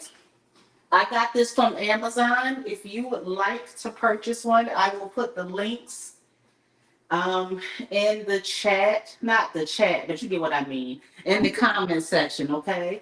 I have the fan on because I am perimenopausal and all I got to do is breathe and sweat, okay? Sweat will come forth. All right. So today we're actually going to be doing basic aerobic step moves. On my channel, you'll see Val doing a lot of the different step routines. And I just want to show you. Now, I'm going to show you with my back to you all, not to, disrespect y'all, but it's better that way, just, so you can get that class. Like if you're actually in a class, my back is always going to be to you most of the time, or your, the class lead or the instructor, okay? All right, so that being said, I'm gonna tell you, trending, why that hit home. When I had my shoulder surgery, just really quick, right here, they prescribed me Norco. Oh. Yeah. I'm gonna tell you, week one. So shoulder surgeries are some of the most painful that you can get because you never realize how much you use your shoulders. Okay. And Norco is a combination of opioids and acetaminophen. So it's a combo of both, right? Now, I'm not necessarily sure if Norco and Narcan are the same thing, but I'm not surprised if it would be, right? Right. Because it's a combination of two things. So the acetaminophen is like Tylenol, I believe. So it's one of those things that is considered mild, right? Depending on the dosage. By week one, that bottle of pills was calling out to me. Week 1. When I tell you I could hear it calling out to me, sis, I could hear it calling to me. It was literally calling out to me. So much so that I was depressed. Wow. All types of stuff was going on in my mind. I didn't know what was going on trending. It was so bad. All right. But then I took the rest of the medication because I was in so much pain. So they only give you two Okay. bottles of that medication. I asked for Percocet on the next because I said I don't want it. Something's going on that is not safe. That's not healthy. I can't necessarily see the comments, but I'm gonna make it quick because it's supposed to be 41.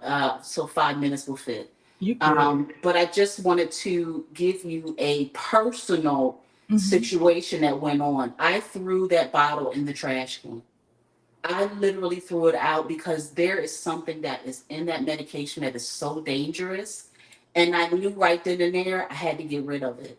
Wow. So yeah, it's pretty bad. It's pretty bad. I ended up just taking several like Tylenol or something like that and just really pushing through. And eventually my body adjusted and now I'm healed in Jesus' name. Hallelujah. Oh, wow. Okay, that means Thank you for sharing, 41 Fit. Indeed. All right, so basic steps. Normally, with an aerobic step class, there will be music, but we know that there's copyrights attached to music, so we want to keep it. We want to keep it so that Trendy keeps on making the money that she deserves to make on her channel. All right. So the first step that we're going to do is called a basic step. All right. You always check to make sure that everything is there. Otherwise, you will fall over and injure yourself. So here is a basic step. You step up, you step down. Step up, step down, step up, step down, step up, and step down. That is a right basic step, all right? Here's a left basic step. Pretty easy, right? Got it. Yep. Step up, step down, step up, step down. When it comes to step, it's normally an 8 count. And then they transition to a different one. The next one is a turn step. And I'm going to just show you a transition, how easy it is. So, step up, step down, and this is a turn step. You just turn to the side. Up, down, and you just face the opposite way. All right? So that is a turn step. All right? So the next step I want to show you all is called corners. So corner moves. So this is the front of the step. Let me face you.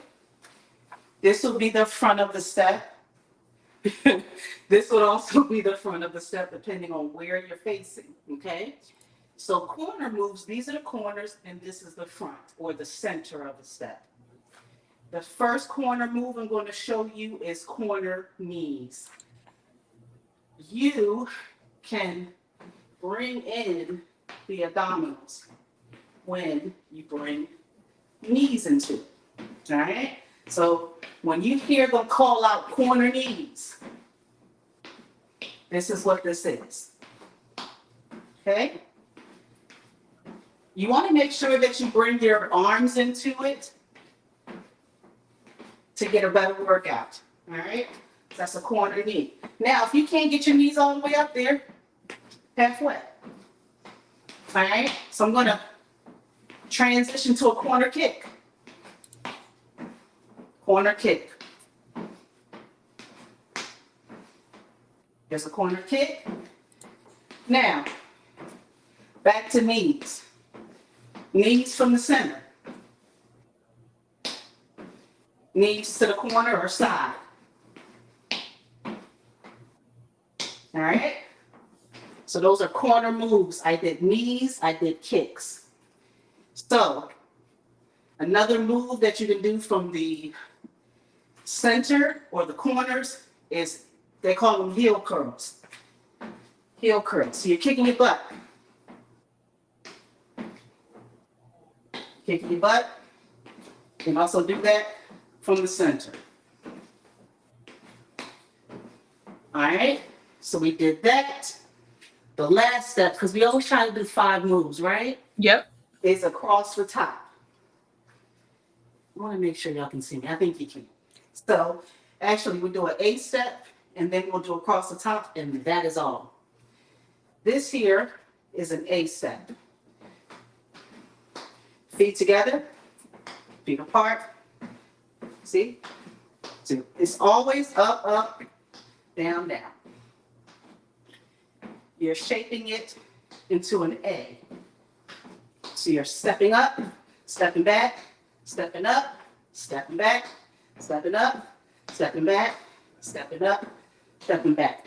That is an A step. The last one takes a little bit more effort, and it is across the top. You start here, you step up. Oh, that's my favorite. Okay? You can do whatever you want to. You want those from arms into it? It's across the top, across the top. Now, if you can't do that, you tone it down a bit. Almost like an A step, but you're not stepping all the way up, okay? Okay. But that's across the top. Those are my 5 moves for today. I pray you all enjoy. If you would like to know more about aerobic steps, please, please, please hit me up. I'm more than happy to provide a link. Oh, one last thing. This is a wonderful alternative. This is a mini stepper. Okay? It's always about the toys. So this is a mini stepper. It's kind of like an elliptical in a way and a mini stepper at once. And it's good on the knees. Oh. See? It's very, very good on the knees. Let me show you from the side. You'll also notice these bands. You can also do workouts while you are on the stepper. If you are interested in these, I do not get any profit from it. The only thing I profit from is that we all unfat ourselves. Right. Okay? But this is a mini stepper. So this is a wonderful alternative that you can use. And you can build in, you can take weights. And you can work out that way as well. Okay? So there's different things that you can do. And that's all I got for today, sweet sis. I love So you all. Love you all. And yeah. Now 41 Fit, do you want to? Because what I was thinking, because now I'm not trying to take up your time, but some people, they left some comments for you. I was actually gonna maybe go ahead and drop the link so we can talk about what we just went over with this lawsuit and Keke. Because I think I have time. I'm not in a rush. And I feel like a lot of y'all have some stories, and we'll just, if you have time, if you want, because they actually were talking to you too. Thank you for being transparent and everything as well. So do you have time? Okay, I'm gonna drop. I always got time for you. Okay. Well, what I'll do is I'm just gonna read some of the comments I starred, and I'm dropping the link for our people if you want to come up and talk to 41 Fit or just about your experience. Depending on how many people come up, we'll just try to be cognizant of everybody's time on the panel, but I'm not in a necessary rush. So, I do want y'all to be able to come up if you would like to. Let me put Keke's stuff back up real fast. But 41 Fit is staying up here, y'all. So let me get some of y'all's comments, and then I'm dropping the link for you. Okay, so I have, let's see here. Karma Girl said, thank you for the information. There was a lot I wasn't aware of. That's the thing, too, because, it's like some of it our gut tells us, but a lot of it is so insidious. Sylvia said, that one-on-one conversation with Keke is a good idea. I agree. It better be by somebody qualified. Carlos can be in the room, because I'm sure he would be, but he don't need to lead the conversation. Miss Lady says, thank you, Trending, for all this information. Yes, ma'am. Braylon said, I have just been so taken aback and dumbfounded of, I'm thinking saying like putting people in a circumstance, or people putting people in a circumstance so you can have the circumstances to be wealthy, and this could have been an own spotlight special or series. I agree. Nakela said, thank you, Trending. I'm so happy that some content creators are going above and beyond to inform the public, and to those recovery addicts that stepped out of the darkness, because it's liberating. Trust me. Yes, Nakela. Terry T baby, I was afraid to take pain meds when I had my bilateral mastectomy and reconstructive surgery. I only took Tylenol. I see now why, and I hope you are recovered. Carmel says I broke out in a rash and had an urgent care doctor give me a 30-day supply of Xanax. No reason at all. That's crazy. Let me see. Hold on. Janet says 41 Fit. I had my back surgery this morning, but I never took any of those pain meds. This morning, Janet, are you okay? I went a totally different route to control my pain. In 2 months, I'm all in with your workouts for real, for real. Okay, Janet, congratulations on you recovering and thank you for being in here. Bridget says thank you for being transparent and sharing. Carmel Aquarius says, I like the Xanax too. I took the paper from the pharmacist to my doctor, and thank God he would not give me a refill. I was scared to go looking for them in the streets. I got you, Karma. I'm so glad. Okay, so I'm bringing, 41 Fit's still here. I just have the cover up. Okay, so I'm dropping the link for if y'all want to come up. Flash yourself on the camera, please. I will not put you up on camera if you don't want to be on camera, but that way I can just make sure, people be hanging out to troll StreamYard. It's weird. Okay, let me take this cover down. Okay.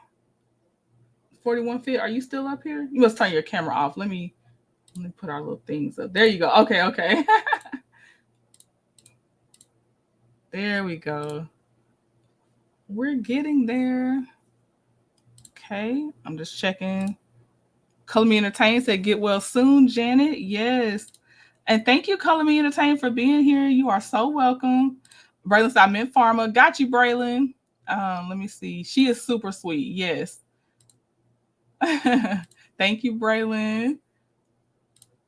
Live, Laugh, Love says she need help with her nutrition. Joy says, thank you, 41 Fit. My knees will determine later if I did it right. Thank you, Shan. Thank you for being here.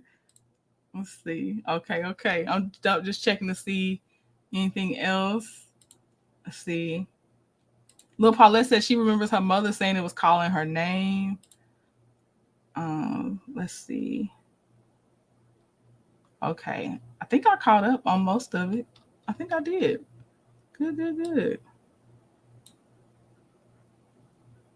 Can I tell you, and I know this is not the same thing, but I had taken the NyQuil in capsule form like one time, and it made me feel so weird. I was like, how do people do this? This is like, I'm not saying people like how prescriptions are done. I'm just saying, like, how they make lean and stuff like that. And I'm like, this is a weird feeling. This does not feel nice.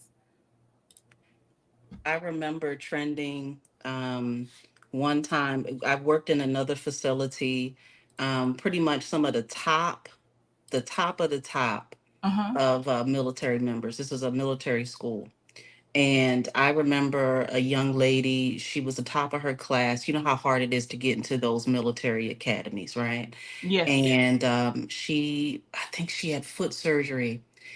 And I worked in the cadet medicine clinic. And I remember her just being this bright, sweet girl. And then all of a sudden, I just saw the effects of what medication can do. She made it all the way to her senior year, and ended up being removed because, she was lying. She was always in pain. There were certain doctors that she became, really cool with, and they just had such a, such a softened heart towards her. They were writing her scripts and stuff like that. She refused to go to the pain management clinic. It's just so sad when you think about the effects that it has on the mind, right? Right. How how it affects the brain. I forgot who it was. I think it was maybe Lil Paulette that said it. She said even her mom said it was called, like, when I tell you that medicine was calling me, I felt like, who's that, Lil John? They calling me. Listen, it was so serious. It was literally calling out to me, and I just went, because we have a trash bin in the front of our house, because we in the country girl. And I threw that thing out so quick because I knew that if I continued, then I would have got hugged. And that's the bad part, is that when you mentioned the part about the military members, I think another person in the chat was stating something about that they had to actually, P-test, do urinalysis for a lot of these doctors that was giving out the medications, the pain medicine doctors. Wow. And I could see why they have to, because that thing really calls out to you. I never, never, never, never, ever, ever, ever want to. Hey, LaDawn, I never, ever, ever in my life want to ever have to take that type of medicine again. I was Yeah. always very leery. I mean, I've had 3 children naturally, so I know that I honestly do have a high pain tolerance, but I never, ever wanted to take it because I've seen the effects on my own father being addicted to, different DURGSs and stuff like that. Oh, wow. Yeah, so I know that there's always some sort of links to that. I think that there was another person that said it in the chat that they knew for sure that because their mom was that there's some sort of I don't know. I don't know if environmentally, some of these things, if it's nature versus nurture, sort of situations, but I knew that I never wanted to take it again. And I had to end up just going cold turkey and just pushing through. So Wow. as soon as you said Narcan, I was like, oh my goodness, they prescribed me Norco and easily. They didn't ask me any Right. questions if I had Right. depression, if I have any mental illness issues, diagnoses, any of the above. They just did not. Normally, if you do, and if you give those sort of indicators, they'll give you something like oxy or something like that. Wow. Oh, But yes, it was just so sad. So to see America's just going down what I was saying, to go from seeing future military leaders going down because of just a simple surgery, to just me, other people that's in the chat, their family members. One of the ladies was talking about her grandson whose foot was crushed. This medication, it's just it's yeah. I don't have wow. words for it. It was It's crazy. insidious. It is just so Mm. I and I see yeah, you one of the lucky ones. If that's all that happened, I am happy for you because you really just wanted to make you, take away the pain and I get that, yeah, I'm sleepy, it's fine. That the other stuff is just it's evil. And I agree, Brenda, I agree. Carlos isn't the one to talk to her. I need someone qualified in there to talk to her. I just know for production he might be in the room, but yeah. He should not be the one talking. I can't because honestly, he didn't think about doing it before. He shouldn't be doing it now. It shouldn't even be him. But I know for show money, advertisers, he might be in the room, but I would hope that there is a medical professional in there as well because I just don't believe he should be the one leading that conversation. I got there you go. Look, Don. Okay, hold on. Is that you, LaDon? Is that you? Not somebody trying to be you? Hold on. I'm looking for something to because she came in later. Okay, hold on. Is that Yes. you, LaDon? Okay. Hey, Yes, ma'am. how are you? Hey, I know you came in late, but I we just went got over off. the lawsuit. Did you hear me? LaDon, did you hear me? Can you hear I was, me now? oh, you okay? Sorry. I was just saying we went over the lawsuit of the state of New York, the attorney general for the state of New York versus Purdue, Sackler, and all of them, Johnson and Johnson, all of them. Mm-hmm. Yes, Oh yeah, I very. watched that on Netflix. Yes, And the I reason why I told them go came up watch was it. because 41 Fit. Oh yeah. Oh yes, you'll be amazed. People are greedy, all for money. Mm, You know. But I yes. want to say, I came up because 41 Fit. You're right. I knew this clear lady. Um, that was a construction worker and she fell off a ladder up on a house on a top, right? And she Ooh. broke her neck, back, and some other low bones. They gave her methadone pills in the pill form as her pain meds because it is used for pain also. And when she moved out of state from Florida to Boston, they made her go on the methadone clinic to wean her off. She had to go every day. So it was like, it's another drug. It is. Hmm. Percocets lead, it's all in the same family, the opiate family, you know. And the messed up thing is it is used for pain. All of it, and different people's tolerance level is different. But I will Hmm. say is be real with yourself, be informative, learn, read up on things. If you do have to take it, even if you're in a little more pain than the beginning of your surgeries, get off of it very quickly. Do not stay on that medication past a week, not even a week. Go to Hmm. Tylenol, Motrin, or something. But if you can, because there are some people that just have surgeries that just can't take it. But don't Yeah. stay on that pain long just because you feel a little pain that shouldn't last as long as after the surgery. No. Yeah. That stuff is so addicting. And the thing with those clinics and those doctors, it is a money grab. And there was a doctor that actually was writing prescriptions and got shut down because he wasn't really, looking at people's ailments or knowing if they really had these issues. He would just take their word for it. I worked at a shelter where women doctor shopped. They went from this doctor's office, they write the prescription, and then they'll go to this one in another town and they'll get a prescription, and it keeps going. They're not Mm. touching bases with each other. The computer system, however they're working with, is not touching bases with each other. They just having people strung out. And it's really sad because it does destroy families and people. Even some people say, "Oh, well, that won't happen to me." Just read it anyway. Just be nosy and read into it. You'd be surprised. Yeah. Ah, well, y'all, I most of mine was in what I read. I know there's some things that I've had to deal with. This has not been one of them because thankfully the military doctors I had, although I probably was wishing for some of the stronger stuff at the time, they just gave me them large Tylenol pills. So thankfully I haven't had to see if I don't want to test myself on that, but I'm like, man, tooth extractions and all this stuff. I used to wish. I'm like, how come I'm not getting? But now I'm good. Never ever. I'll deal with the large pills. I sure will. Um, yeah, thank you, Sean.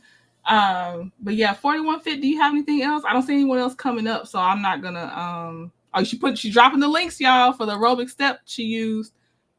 41 Fit. I know you said you're not doing this for money, but as you grow, and she is a content creator, you got her channel. You better set up an affiliate link for your Amazon if you're I'm gonna be recommending stuff anyway, and you're actually using it.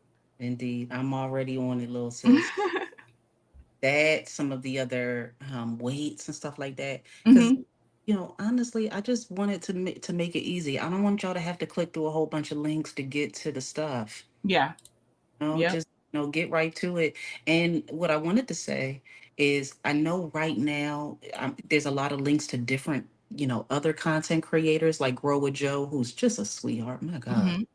Hmm. But right, as of January is when the official relaunch of 41 Fit is going to be. And there's actually going to be workouts. You're going to see me and my light bright self looking a fool but losing weight, and doing it the slow way. Because the slow race wins the race. Yeah, it's true.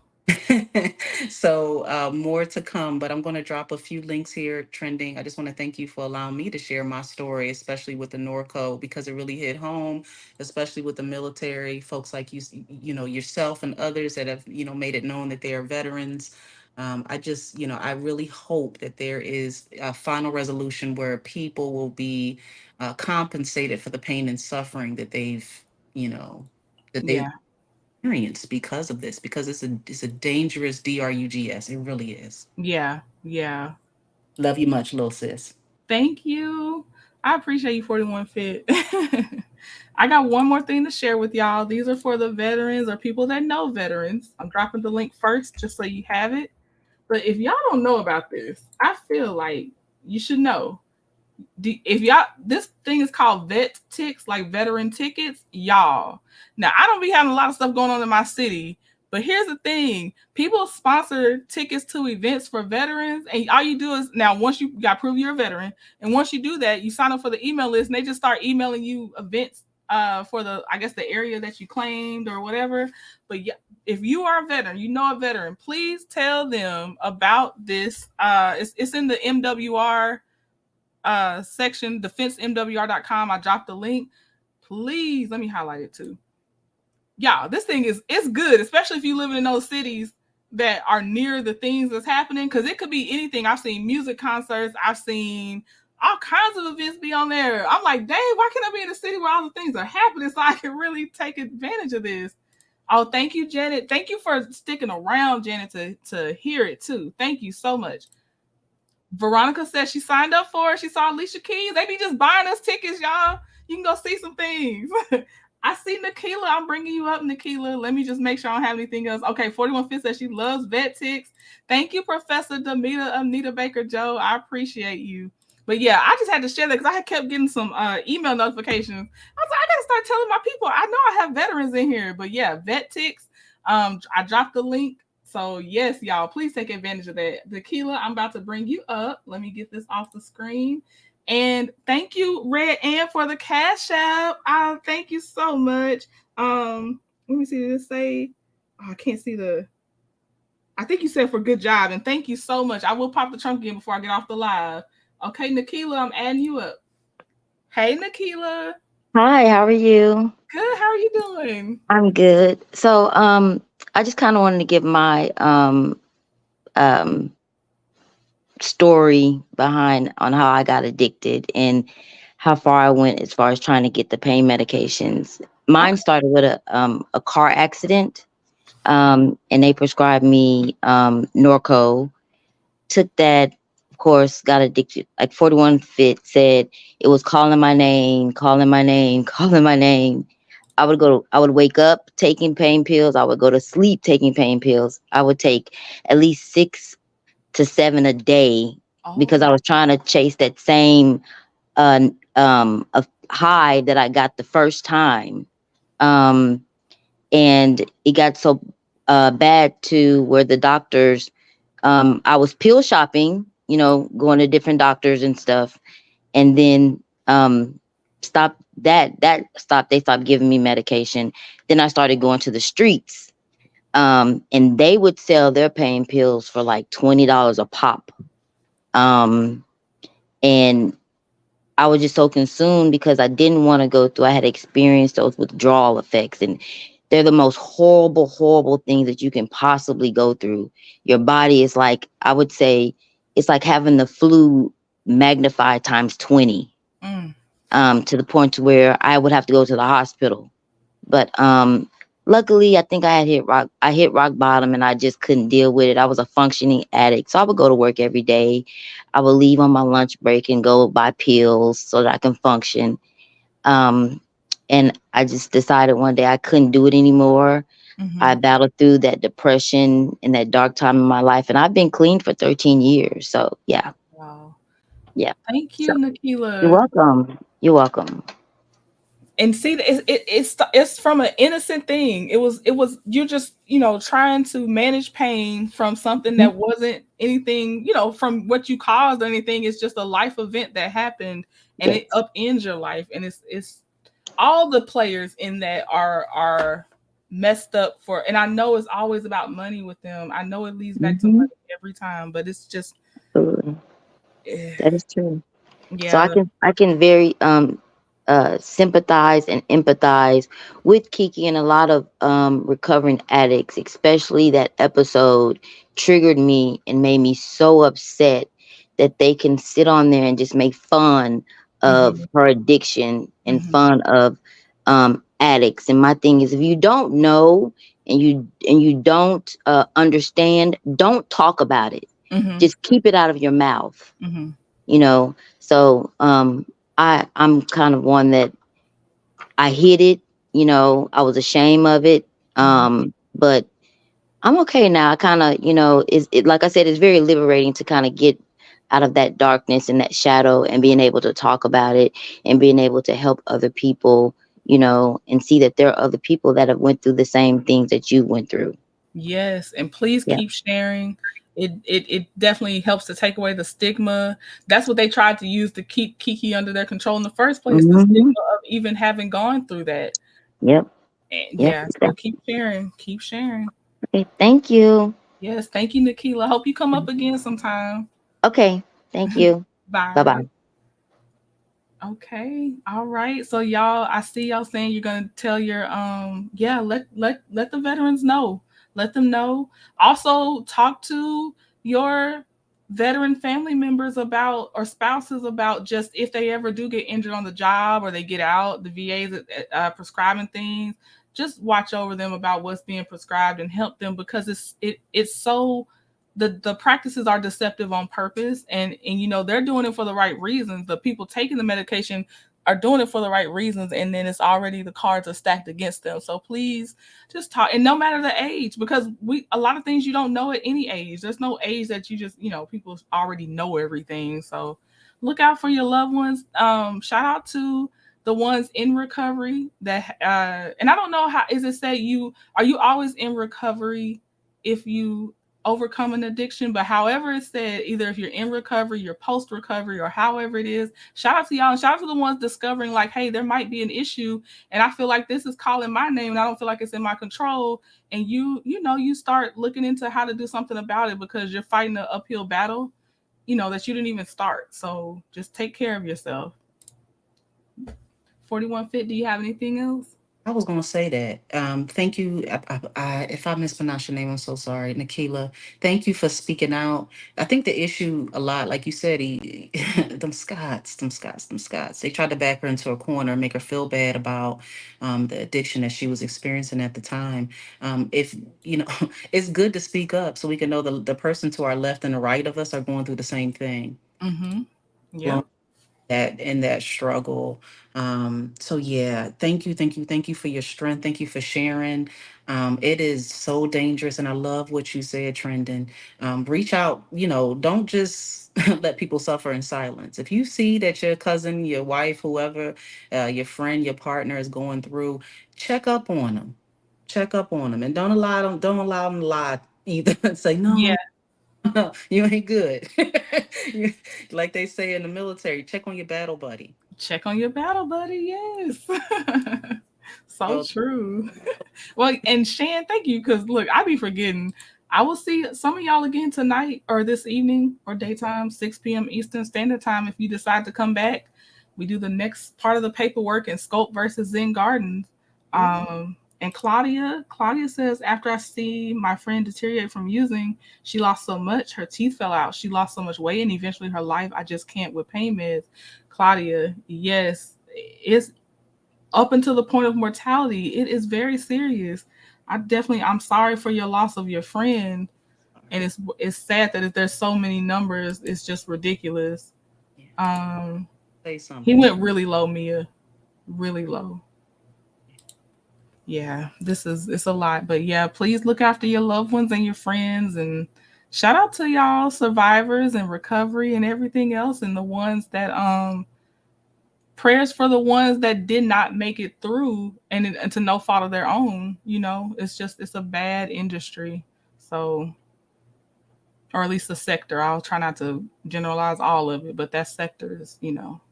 So yeah, thank y'all, and maybe I'll see y'all again in a few hours. That's all I got. I'll play the outro song, 41 Fit. Thank you for being up here, and thank you for your 5 minutes with Fit. I'll see y'all in a few hours, okay? All right. I got to find my stuff. Oh, I'm popping the trunk one more time for my people from the Cash Apps. Then I'm playing the outro song. Talk to y'all later. Bye. All right, we going. What a money reside. What a money reside. What a money reside. What a money reside.